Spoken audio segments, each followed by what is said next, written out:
the American ambassador needs to visit Imran Khan in prison and make sure that he lives to tell the tale. अस्सलामु अलैकुम, मोहम्मद अकबर बाजवा आपकी खिदमत में हाजिर है। आज अमेरिकी कांग्रेस की सब कमेटी में डोनाल्ड लू पेश हुआ और वहाँ पर कांग्रेसमैन ने चूंकि उससे सवाल पूछने थे पाकिस्तान में इलेक्शंस के बाद की सूरत हाल के हवाले से, पाकिस्तान में जमहूरियत का मुस्तकबिल क्या है और अब पाक अमेरिका ताल्लुकात क्या रहेंगे, वो सब कुछ तो था, लेकिन ये इट वॉज अ गिवन कि साइफर के हवाले से सवाल ज़रूर पूछा जाएगा। वो जो धमकी थी, वो जो मुदाखलत थी इंटरनल मामलात में पाकिस्तान के, उसके हवाले से पूछा जाना था और पूछा गया। और एज एक्सपेक्टेड डोनाल्ड लू ने वहाँ पे गिटे जोड़ के सफ़ेद झूठ बोल दिया कि किसी किस्म की मुदाखलत हमने नहीं की, हमने पाकिस्तान के इंटरनल मैटर्स में पर असरअंदाज होने की कोशिश नहीं की।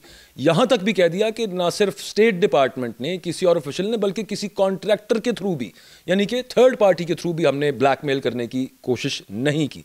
अब ये झूठ जो डोनाल्ड लू ने बोला, उससे एक वो ये तो झूठ बोल दिया, लेकिन बहुत सारे झूठ जो हैं उनसे पर्दा उठा के चला गया डोनाल्ड लू, और भला ही हुआ उसमें से। वो जो कहते हैं कि शर में से खैर निकलती, यहाँ पे शर में से खैर निकली। और एक सच भी इस हेयरिंग के बाद हमें पता चला कि जिसके बारे कहा जाता है कि यार ये तो इल्ज़ाम लगाया जाता है, यहाँ पे ये तो मुफ्त में जो है ना एक पैरानोया क्रिएट किया जा रहा है, अफरा तफरी क्रिएट की जा रही है और बहतान लगाए जा रहे हैं। अमरीकी कांग्रेसमैन ब्रैड शर्मन ने इस बात का भी एतराफ़ किया कि इमरान खान की जान को जेल के अंदर ख़तरा है। Now coming to the point, Donald Lu ने तो कह दिया कि जनाब हमने मुदाखलत नहीं की, किसी भी लेवल पे मुदाखलत नहीं की, ये कॉन्स्पिरेसी थ्योरी थी, इट्स एब्सोल्यूट लाइज, मतलब झूठ है और कुछ भी नहीं है।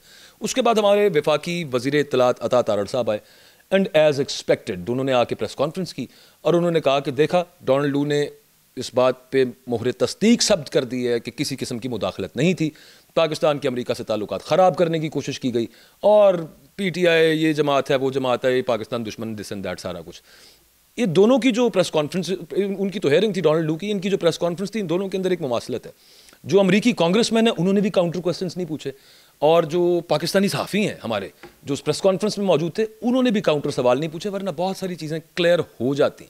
वो काउंटर सवाल चलें वो नहीं पूछते, हम पूछ लेते हैं यहाँ पे। तो उसके अंदर मामला कुछ हुजूर यूँ रहा कि अगर हुकूमत पाकिस्तान ये कह रही है कि देखा जी ये झूठ था, साइफर नहीं आया, तो हुकूमत पाकिस्तान से कोई ये पूछता वहाँ पे फिर आपने साइफर केस के अंदर इमरान खान को सज़ा किस चीज़ की दी हुई है, जो जेल के अंदर डाला हुआ है वो किस चक्कर के अंदर डाला हुआ है। अगर आपको अब पता चल गया है कि साइफर केस झूठा था तो फिर निकाल दें आप इमरान खान को वहाँ से, फिर मसला क्या है, फिर झगड़ा किस बात का है, रौला क्या है वहाँ पर। इसी तरह वहाँ पर जो कांग्रेसमैन थे उनको डोनाल्ड लू से ये पूछना चाहिए था कि यार वो जो मीटिंग मिनट्स हैं जो कि पाकिस्तान की एम्बेसी के अंदर नोट टेकर ने भी नोट्स लिए और वो मिनट्स बने और उसी की बेस के ऊपर साइफर बना, तो आपने कोई मीटिंग के, ये तो मैं आपको पाकिस्तान की साइड का बता रहा हूँ, अमेरिकी साइड का भी पूछना चाहिए था और उनका भी नोट टेकर वहाँ पे होगा, तो उन्हें पूछना चाहिए था कि आपने कोई नोट्स वहाँ पे नहीं लिए, लेकिन वहाँ पे काउंटर क्वेश्चन किसी ने नहीं किया। यहाँ पे पाकिस्तान और अमेरिका के अंदर एक मुमासलत जो है वो नज़र आती है। अलबत्ता वैसे जस्ट फॉर द रिकॉर्ड मैं आपको ये बता दूँ कि ये एक लंच था और ये एक वहाँ से सुबुकदोश हो रहे थे अपनी रिस्पॉन्सिबिलिटी से अमेरिका से, उस वक्त पाकिस्तानी सफ़ीर असद मजीद, और एक ज़ोहराना था जो जिसको पाकिस्तान हाउस कहा जाता है, उनके घर में जो एम्बेसडर का घर है अमेरिका में उसको पाकिस्तान हाउस कहा जाता है, वहाँ पे डोनाल्ड लू आए और उनके साथ असिस्टेंट सेक्रेटरी ऑफ स्टेट, वो तो खैर डोनाल्ड लू है असिस्टेंट सेक्रेटरी ऑफ स्टेट, उनके साथ डेप्यूटी असिस्टेंट सेक्रेटरी लेस्ली सी वेगरी भी मौजूद थी, और दूसरी तरफ से पाकिस्तान की तरफ से असद मजीद थे, और साथ डिप्टी चीफ ऑफ मिशन थे सैयद नवीद बुखारी, और डिफेंस अताशी भी उसके अंदर मौजूद थे। हमने तो नोट्स लिए वहाँ से जिसकी बेस के ऊपर साइफर आया और जिसको आज हुकूमत ने झुटला ही दिया, और लेकिन वहाँ पे कांग्रेसमैन ने भी नहीं पूछा। अब इसमें से निकलता एक और चीज़ है, उसके बाद साइफर तो झूठा है, चलें जी ठीक हो गया, हमने डिमार्च क्यों किया था, मतलब it's the strongest kind of protest जो आप रिकॉर्ड कराते हैं सिफारती लेवल के ऊपर, जब आपको बहुत ज़्यादा इख्तलाफ हो किसी चीज़ से, बहुत ही काम ख़राब हुआ तो डिमार्च करते हैं आप। डिमार्च हमने क्यों किया था ये भी किसी सहाफ़ी ने सवाल शायद नहीं पूछा अता तारड़ साहब से, ना ही अता तारड़ साहब ने बताया कि ये मामला क्या हुआ था। चलें उसके बाद आ जाते हैं अगली बात के ऊपर। नेशनल सिक्योरिटी काउंसिल की 2 मीटिंग्स हुई। नेशनल सिक्योरिटी काउंसिल की फॉर्मेशन ये है कि वज़ीर आज़म उसको हेड करता है, सर्विसेज चीफ्स उसमें होते हैं, जस्ट इमेजिन सर्विसेज चीफ्स उसमें मौजूद होते हैं, फॉरेन सेक्रेटरी है उसमें, डिफेंस सेक्रेटरी है, मिनिस्टर्स हैं और पार्लिमानी लीडर्स हैं और दीगर ओहदेदारान हैं। पहली मीटिंग हुई जब इमरान खान वज़ीर आज़म थे, उसके बाद DGISPR साहब ने मुझे नाम उनका भूल गया इस वक्त, खैर वो उन्होंने आके बताया बाबर इफ्तिखार साहब ने कि मुदाखलत हुई है साजिश नहीं हुई, ठीक है जी, सही है, मान लेते हैं, लेकिन डोनाल्ड लू तो कह रहा है कि मुदाखलत भी नहीं हुई। अच्छा, फिर उसके बाद शहबाज शरीफ साहब वज़ीर आज़म थे, फिर एक और नेशनल सिक्योरिटी काउंसिल की मीटिंग हुई। शहबाज शरीफ साहब के अल्फाज, उन्होंने कहा कि नंगी मुदाखलत हुई है, वो तो उससे भी आगे चले गए। और लेकिन साजिश सूजिश कोई नहीं हुई, इसमें कोई रोल नहीं है अमेरिका का हुकूमत गिराने के अंदर। चलें ठीक है, ये भी मान लेते हैं। ये दोनों ने कहा कि मुदाखलत हुई है, इन दोनों को मिल के डोनाल्ड लू ने और अता तारड़ ने झूठा करार दे दिया। अता तारड़ भी यही कह रहे हैं ना बुनियादी तौर पे कि नहीं हुई किसी किस्म की मुदाखलत। तो यार, नेशनल सिक्योरिटी काउंसिल के अंदर आपका आर्मी चीफ बैठे हुए हैं, आपके बाकी दीवन आर्म्ड फोर्सेस के चीफ्स बैठे हुए हैं, secretaries of the highest level और मोस्ट इंपॉर्टेंट डिपार्टमेंट्स बैठे हुए हैं, वहाँ पे वजीर आजम बैठा हुआ और अपना वजीर आजम उस वक्त जो शहबाज शरीफ साहब थे उनको भी झूठा कह दिया था तारड़ ने। चलो, डोनाल्ड लू कहते हैं उसकी तो समझ आती है, अता तारड़ साहब ने भी झूठा कह दिया। मतलब ये बात समझ से बाहर है कि ये क्या सूरत हाल है। उन्होंने कहा कि अमेरिका से पाकिस्तान के ताल्लुकात ख़राब करने की कोशिश की गई, ख़राब नहीं हुए ना ताल्लुकात। और आज आपने देखा वो बड़े प्यार से डोनाल्ड लू कितने वो पुचकार के वो पाकिस्तान के हवाले से वो बातें कर रहे थे। तो उसकी वजह ये है कि वोट ऑफ नो कॉन्फिडेंस ना होता तो ताल्लुकात ख़राब होते, हो गया ना, तो ताल्लुकात ठीक है, इसी वजह से तो ठीक है ताल्लुकात। अब बड़ी इंपॉर्टेंट चीज़ वही डोनाल्ड लू की आज जो हेयरिंग है, वो जो झूठ तो उसने कई बोले, लेकिन कई सारे झूठ उसने और बहुत सारे सवालात खड़े कर दिए। लेकिन एक और सच वहां पे जो हमें पता चला, वो ब्रैड शर्मन की स्टेटमेंट में आपको सुनवाता हूं, ये सुनिए। If I can interrupt, there's one thing you need to do. The American ambassador needs to visit Imran Khan in prison and make sure that he lives to tell the tale of how he was wrongfully imprisoned through selective prosecution. तो ये bread Sharman साहब जो congressman है, वो Donald लू से जब पूछ रहे थे सवाल, इसी उनका भी पहला सवाल इमरान खान से मुतालिक था और फिर डोनाल्ड लू को जवाब दे रहा था, तो दरमियान में उन्होंने इंटरजेक्ट किया, रोका, टोक के उन्होंने कहा कि एक बात मेक श्योर करें कि पाकिस्तान में जो अमेरिका के सफ़ीर हैं, यानी कि डोनाल्ड ब्लूम साहब जो हैं, उनको इमरान खान के पास जेल में भेजा जाए ताकि इमरान खान जिंदा रहे। What does that mean? इसका क्या मतलब निकलता है? लॉजिकली, मंतकी तौर पे अगर आप देखें तो इसका मतलब ये निकलता है कि इमरान खान की जान को ख़तरा है, जो कि यहाँ पर उनकी जमात कहती है। और दूसरी बात ये कि इस बात का इदराक अमेरिका के अंदर भी है।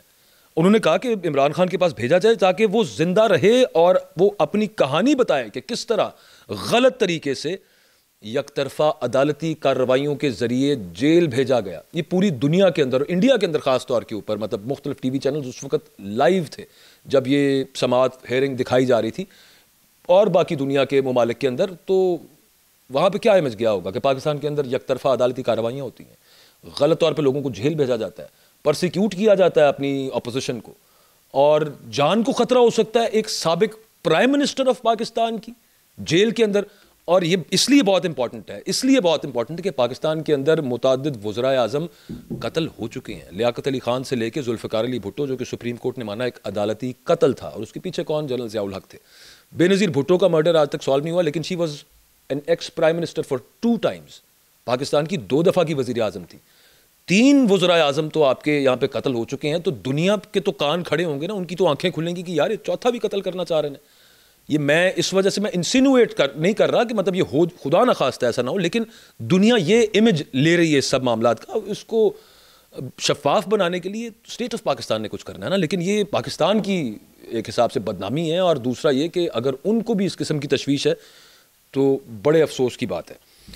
आखिरी बात पे मैं आ जाता हूँ। ये सारा कुछ तो अपनी जगह पे हो गया। अब आप सिर्फ ये देखें, वैसे अमरीकी निज़ाम की मजबूती देखें, उसका अंदाज़ा लगाएं, उसकी खूबसूरती देखें कि वो डोनाल्ड लू जिसने रियासत पाकिस्तान को धमकी दी और मुबैना तौर के ऊपर उसकी धमकी का असर कबूल किया गया, थोड़ा किया गया, ज़्यादा किया गया, वो तो खुद मान लिया ना कि मुदाखलत कर रहा है। और बड़ी एक वो जो वर्ड क्या था मैं आपको बताता हूँ, जो डिप्लोमेट्स कहते हैं उसके बारे में। ये डॉन अखबार की स्टोरी थी, इसको रिफ्यूट नहीं किया गया, इसकी तरदीद नहीं हुई कि वो जो मीटिंग हुई उसमें क्या क्या हुआ था। तो डिप्लोमेट उस मीटिंग के बारे में कहते हैं कि mister Lu's arguments were alarming and far from routine. इंतहाई गैर मामूली थे और इंतहाई तशवीशनाक थे। ये आम तौर पे इस तरह की ज़ुबान, इस तरह का लहजा इस्तेमाल नहीं किया जाता। आप हिसाब लगा लें कि वो क्या ही होंगे कि जिस पर आपके फॉरेन ऑफिस के डिप्लोमेट्स जो इन सब डेवलपमेंट से बाइल्म है और इदराक रखते हैं कि हुआ क्या था वहाँ पे, वो ये बता रहे हैं कि इंतहाई फार फ्रॉम रूटीन किस्म की मामला थे जो उस 7 मार्च के लंच में हुए थे पाकिस्तान हाउस में अमेरिका में। लेकिन डोनाल्ड लू आज अगर आपने नहीं देखा तो देख लीजिएगा, वो कैसे भीगी बिल्ली बन के बैठा हुआ है अपने लॉ मेकर्स के सामने, कांग्रेसमैन के सामने। वो उससे सवाल पूछते हैं, बड़ी ताज़ीम से पूछते हैं, लेकिन वो जवाब देने का ज़रा तरीका देखिए आपने कि वो कितना मुअद्दबाना जवाब देता है, और ना दे ऐसी की तैसी नहीं, झूठ बोल दे वो अलग बात है, क्योंकि पकड़ना बड़ा मुश्किल है। और अमेरिकी कांग्रेस कमेटीज़ के अंदर आज तक सिर्फ 5 ऐसे लोग हैं, 5 या 6, जिनको झूठ बोलने पर सज़ा हुई, क्योंकि प्रूव करना अदालतों के अंदर वो बहुत मुश्किल काम है। तो डोनाल्ड लू का झूठ अपनी जगह पे, उसमें से जो खैर निकली वो भी मैं आपके साथ डिस्कस कर रहा था, लेकिन निज़ाम की तो तारीफ़ बनती है, अमरीकी निज़ाम की तो तारीफ़ बनती है। एक बंदा के जो पूरी एक एटॉमिक रियासत को आगे लगा के बैठा हो और इस तरह के रिमार्क्स दे कि जिस पे आपके डिप्लोमेट्स कहें कि यार ये तो बड़ा इंटिमिडेटिंग लहजा था, और जिस पे आप डिमार्च कर चुके हो कि भाई रिकॉर्ड करा रहे हैं अपना प्रोटेस्ट की, यार ऐसी बातें तो नहीं आप करनी चाहिए, और आप ये कह चुके हो कि हाईएस्ट लेवल के ऊपर मुदाखलत हुई है। वो बंदा अपने लॉ मेकर्स के सामने, यानी कि अपने आवाम के नुमाइंदों के सामने किस तरह से मुअद्दबाना अंदाज के अंदर बैठा हुआ था, और फिर कमिंग टू द कंक्लूजन, झूठ अपनी जगह पे, लेकिन अमेरिकी निज़ाम की भी तारीफ बनती है कि वो सारों ने मिल के अमरीका को बचा लिया वहाँ पे।